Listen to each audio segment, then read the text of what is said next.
அன்புள்ள சகோதர சகோதரிகளே, உங்களுக்கு ஒரு நற்செய்தி. நாம் வரவிருக்கும் 2025 ஆண்டு ஜனவரி 1 365 நாட்களுக்கும் 365 தலைப்புகளின் கீழ் வேத வசனங்களை வாசித்து பகிர இருக்கிறோம். நீங்கள் இதை அனுதினமும் கேட்டு தியானித்து ஆசீர்வாதத்தை பெற்றுக்கொள்ளுமாறு கேட்டுக்கொள்கிறோம். அது மட்டுமல்ல, இதை சப்ஸ்கிரைப் செய்து உங்கள் நண்பர்களிடமும் பகிர்ந்து கொள்ளுமாறு அன்புடன் கேட்டுக்கொள்கிறோம். நன்றி.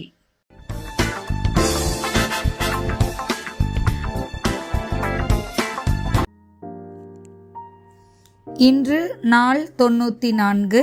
தலைப்பு நோய். என்னாகமம் 12:9-13 வரை. கர்த்தருடைய கோபம் அவர்கள் மேல் மூண்டது. அவர் போய்விட்டார். மேகம் கூடாரத்தை விற்று நீங்கி போயிற்று.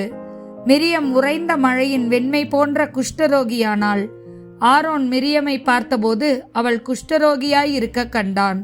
அப்பொழுது ஆரோன் மோசேயை நோக்கி, ஆ என் ஆண்டவனே, நாங்கள் புத்தியீனமாய் செய்த இந்த பாவத்தை எங்கள் மேல் சுமத்தாதிரும். தன் தாயின் கர்ப்பத்தில் பாதி மாம்சம் அழுகி செத்து விழுந்த பிள்ளையைப் போல அவள் ஆகாதிருப்பாளாக என்றான். அப்பொழுது மோசே கர்த்தரை நோக்கி, என் தேவனே, அவளை குணமாக்கும் என்று கெஞ்சினான். 2 நாளாகமம் 26:19-21 வரை. அப்பொழுது உசியா கோபம் கொண்டான்.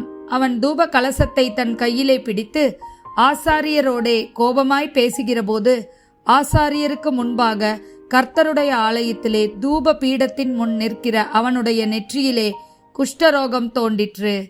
பிரதான ஆசாரியனாகிய அசரியாவும் சகல ஆசாரியரும் அவனை பார்க்கும்போது, இதோ அவன் தன் நெற்றியிலே குஷ்டரோகம் பிடித்தவன் என்று கண்டு அவனை தீவிரமாய் அங்கிருந்து வெளிப்பட பண்ணினார்கள்.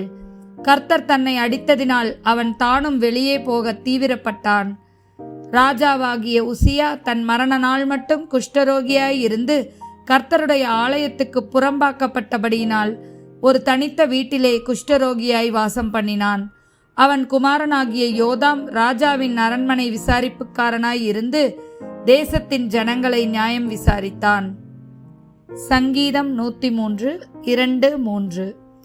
என் ஆத்துமாவே, கர்த்தரை ஸ்தோத்தரி. அவர் செய்த சகல உபகாரங்களையும் மறவாதே. அவர் உன் அக்கிரமங்களையெல்லாம் மன்னித்து உன் நோய்களையெல்லாம் குணமாக்கி. மத்தேயு 4:23-24. பின்பு இயேசு கலிலேயா எங்கும் சுற்றி நடந்து அவர்களுடைய ஜெப ஆலயங்களில் உபதேசித்து ராஜ்யத்தின் சுவிசேஷத்தை பிரசங்கித்து ஜனங்களுக்கு உண்டாயிருந்த சகல வியாதிகளையும் சகல நோய்களையும் நீக்கி ஸ்வஸ்தமாக்கினார்.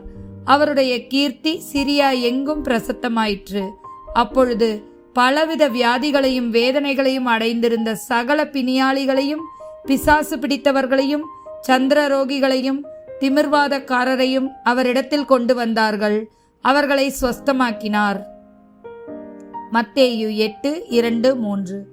அப்பொழுது குஷ்டரோகி ஒருவன் வந்து அவரை பணிந்து கொண்டு, ஆண்டவரே, உமக்கு சித்தமானால் என்னை சுத்தமாக்க உம்மால் கூடும் என்றான். இயேசு தமது கையை நீட்டி அவனை தொட்டு, எனக்கு சித்தமுண்டு, சுத்தமாகு என்றார். உடனே குஷ்டரோகம் நீங்கி அவன் சுத்தமானான். ஆமேன்.